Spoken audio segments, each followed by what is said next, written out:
Hello and welcome to the April update from Dean Park. I've been busy this month with Backscenes. I've also been planning, preparing and making some retaining walls for a scenic section at the east end of the layout, as well as working on my tunnels around about the TMD area. Hope you enjoy the video. Any questions, any comments, please get in touch.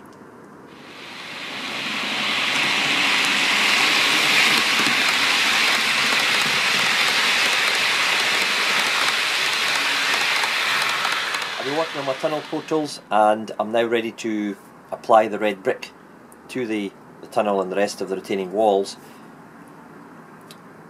You have seen this before perhaps, without it in its prime state and without its roof or inside roof fitted to the tunnel.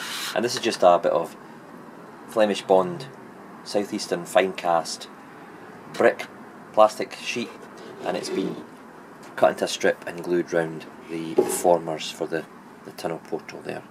I've left a gap at this front end, not at the back, because I'm going to have a strip of stone course going round there, which will neatly tie in with my bespoke laser cut stone portal, which has been cut from 0.8mm laser board by Justin at scalemodelscenery.co.uk. End of last year I asked him if he could do laser cut portals, and he said yes, give me the design, I'll work on it. So I went with this kind of dressed stone effect, and the dressed stone will continue inside just to give the stone a bit of depth, and it's not just kind of stuck 2D on the front.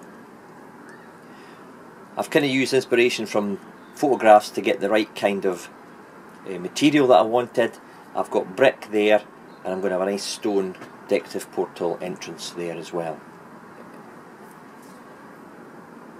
So I'm now in the stage, as I said, of putting in the shed to get it painted up and get it on the layout.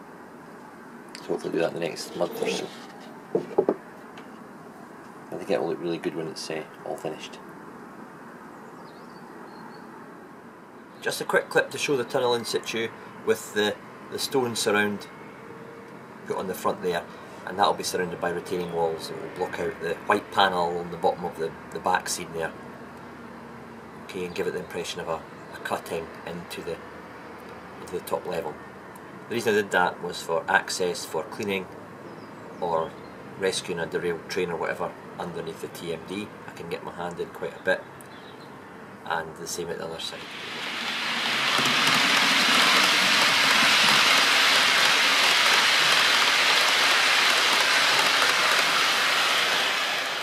Now I've got this raised area in place, I need to obviously blend it in with the scenic area round about it. This will obviously be flat area for warehouses and builders, merchants or whatever. I'm not decided on that yet, but I'm looking at this area just now and what to put in here. Now we've got a siding here, and I had considered 2 or 3 options. One of them was a small kind of platform that could fit 2 or 3 Mark 1 coaches in, or a 3-car DMU, as a kind of disused loading area, for maybe one of the factory units that used to be up on the top, with a ramp, with ramps down to it and whatever. But putting a platform in a very subtle curve, it just wasn't sitting right with me. And I've got a station just round the corner there, so why would they have something there when they could just travel into the the loading bay, the parcels or whatever at the station? So I kind of shelved that idea, and I've decided on a kind of retaining wall section here to kind of mimic the rest of the theme of this end of the layout, and it'll kind of have a slight curve to it.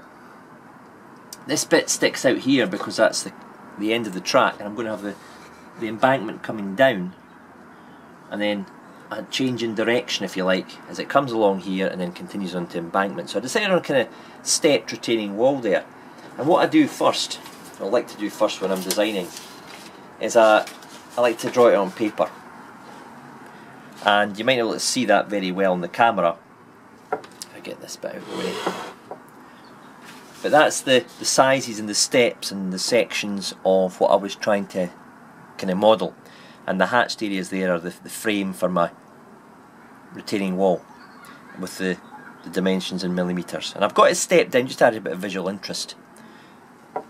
Then what I did was I looked at the curve and I made a template of the curve so that I could then use that as a former for the shape of the wall. After I did that, I produced some card models of the wall until eventually I went into kind of retaining wall making mode again and came up with this. Now this structure here follows the structure from my other retaining walls of the MDF blocks with verticals there to keep the wall vertical, and these obviously to keep the wall rigid as well. Now if I turn it round, you will see a slight kind of curve on the wall. That follows the curve of the raised section and the track. And all I did then was I used my 2mm or 3mm, I can't remember what it was, MDF, glued the brickwork to it, and then once that had dried, I glued it to the curved frame and held it in place with clamps. Used epoxy resin rapid, so it goes off in about 5 to 10 minutes. And there's the finished result. And then I trimmed up the walls and the steps in the walls with the top of the MDF. And what happens is that'll sit in here. I've marked it out roughly somewhere there, and it steps up, and obviously the embankment sits below the level of this at all points, so there will be a slight sloped embankment with grass, bushes, weeds, whatever on it, and then it will drop away this retaining wall just to stop the weight of the earth obviously going onto the track, and this retaining wall gives this upper area a bit of strength in real life and allows a siding to be there and stock to be stored or whatever. Doesn't stop there though. I'll take it to the other end of the wall to show you more. If we go to this section here, it juts out and it looks a bit bare at the moment and on its own.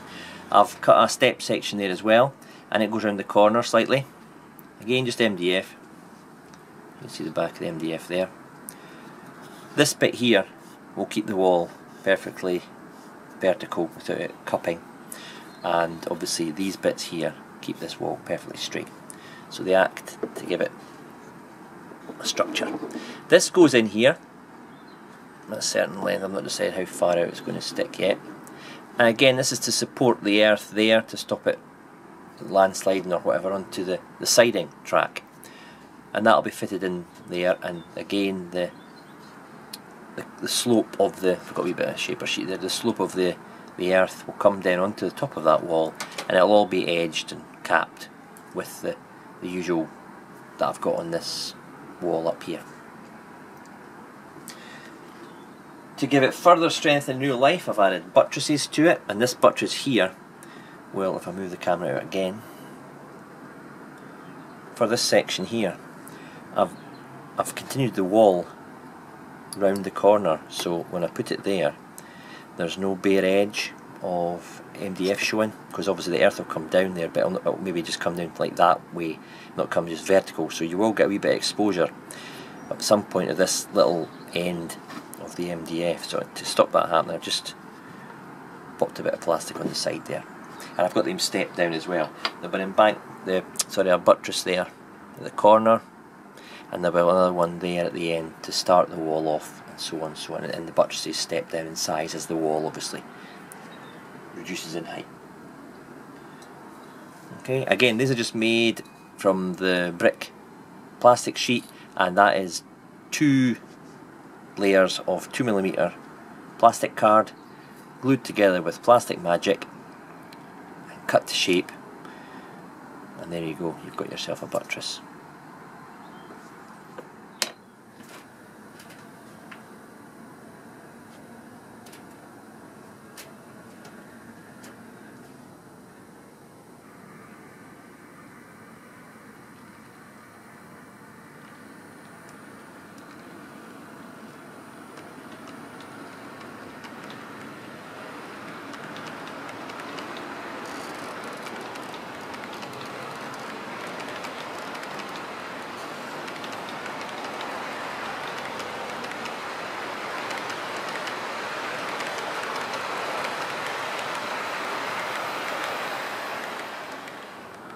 There's a better angle of the retaining wall that I'm building at this section of the layout. As you can see there, I've got the buttresses kind of put in place there, with the very end on the right with the step down wall finishing with a buttress, and that will, as I say, be blended into the embankment. Another major job I've been doing this month is fitting the self-adhesive backscene to the TMD side of the layout. I did this at this point for several reasons. I needed to kind of bring to a close the scenic work on the caravan corner of the layout, and it needed obviously blended in with the sky and the undergrowth and the trees to give it that finishing touch. I also needed to know what the details were around about the TMD area, so I could start to plan my TMD buildings, maybe low relief ones, but I still had to plan what bits of the back scene I wanted to expose and what bits I would cover with the building. So I'll take you around to that side of the layout and look at more of what I've done with the back scenes.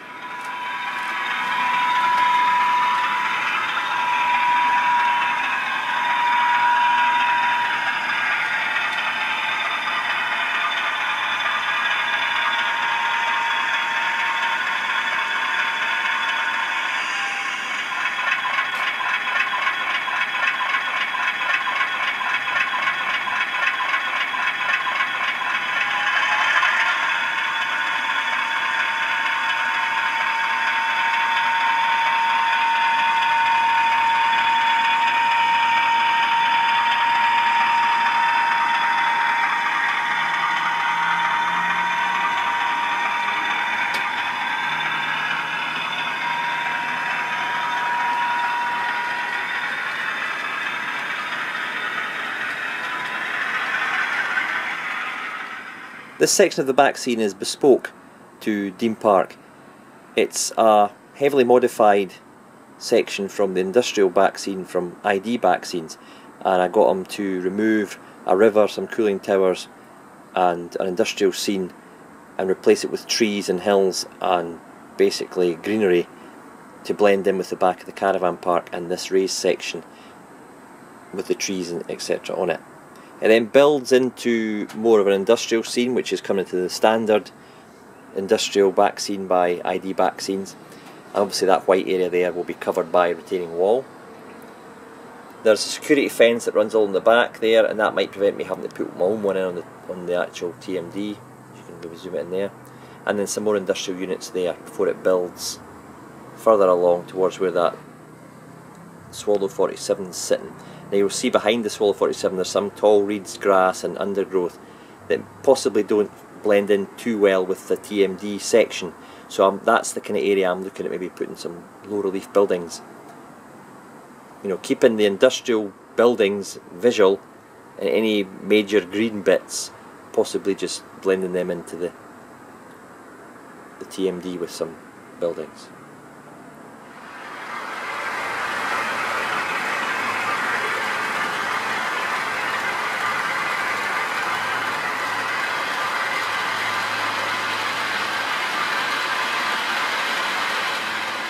This part of the back scene is probably one of my favourite areas. You've got the heavy industry, the big factory with the chimney and the storage units, and as you move further along, kind of goes into this kind of storage of, looks like kind of salt or grit, before another warehouse in the distance behind the greenery. Now, this greenery, this tall hedge, follows on from the Into the Town series.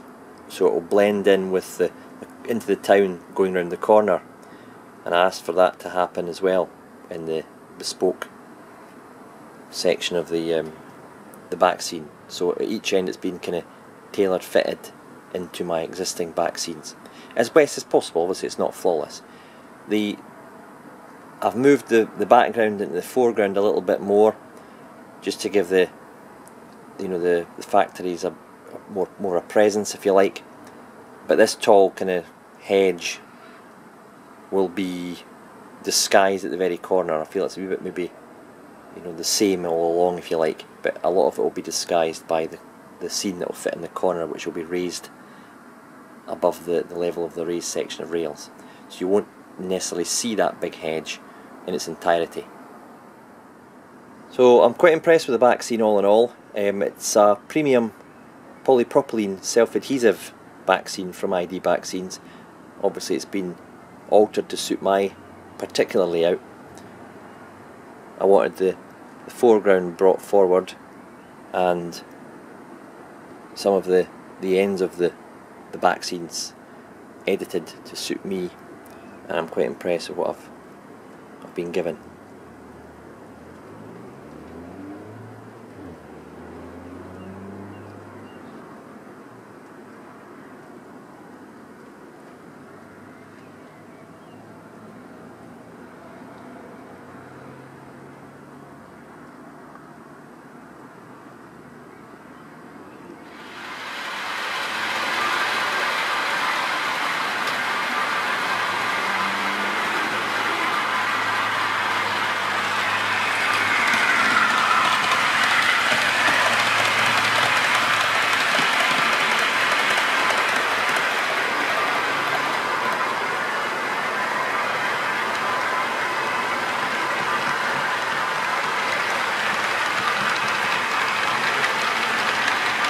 One wee quick last look at the back scenes. I always think that you get a better perspective of the actual scene from, you know, down almost at rail level, and as you can see behind the Class 40 and the mess hut there, you've got the industrial unit stretched into the distance, and as I pan it to the left, you've got the factory units as well, which will blend in nicely with the retaining wall. Moving round further still to behind where the little mini substation there and the trees.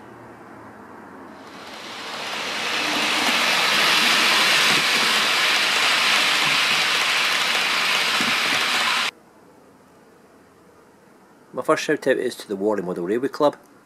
They've got a YouTube channel, and it also is in association with the Worley National Exhibition at the NEC every year, so if you want to check their channel out, the link's at the top of the screen.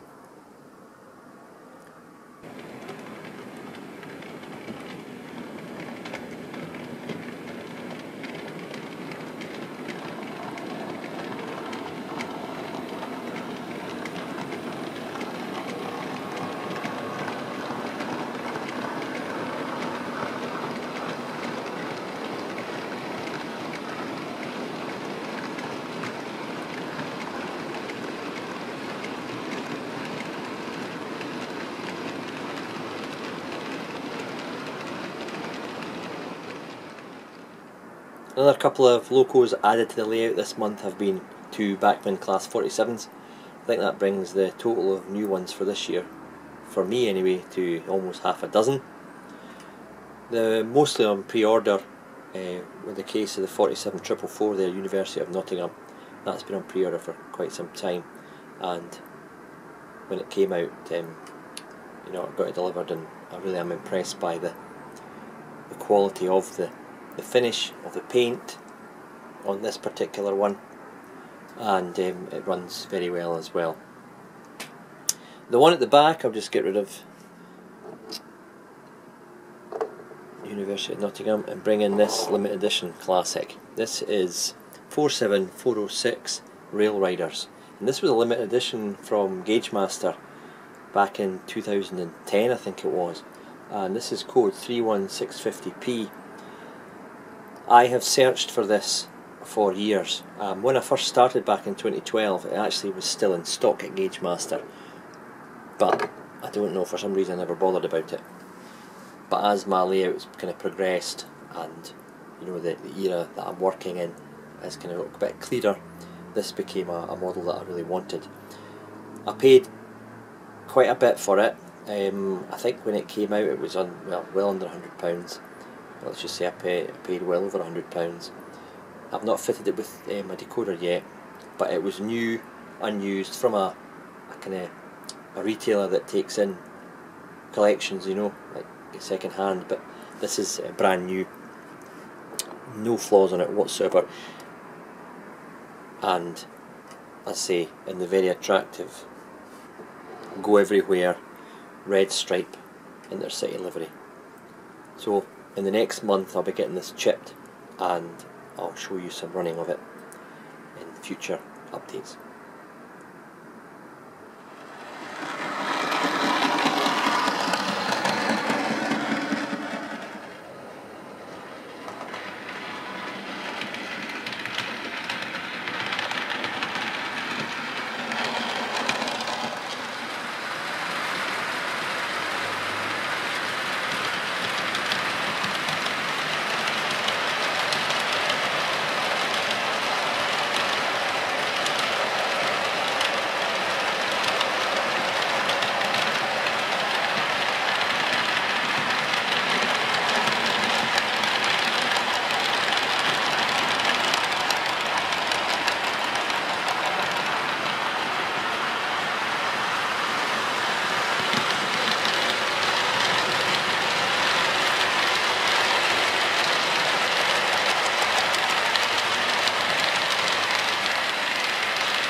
My second shout out this month is to Andrew from Fir Park.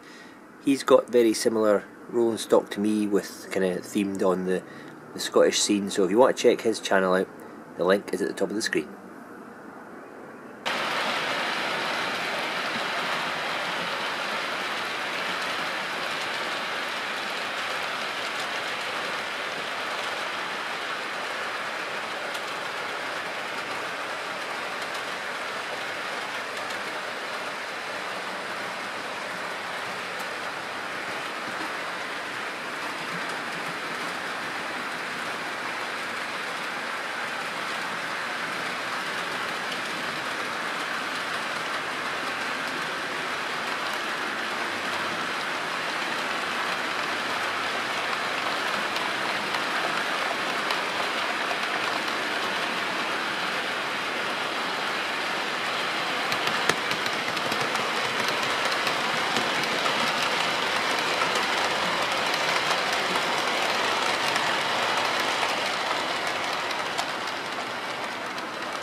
Well, that's it from the April edition from Dean Park. I hope you enjoyed it and got something from it for your own layouts.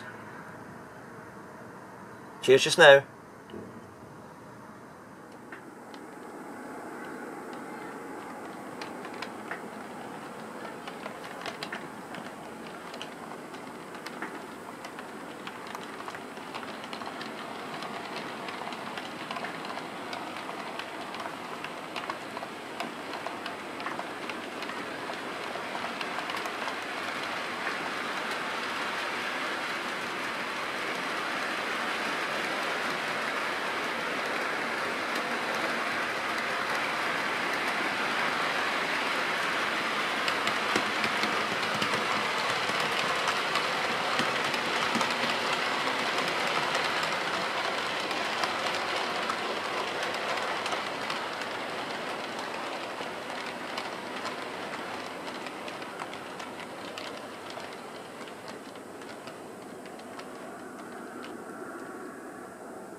I hope you've enjoyed that video.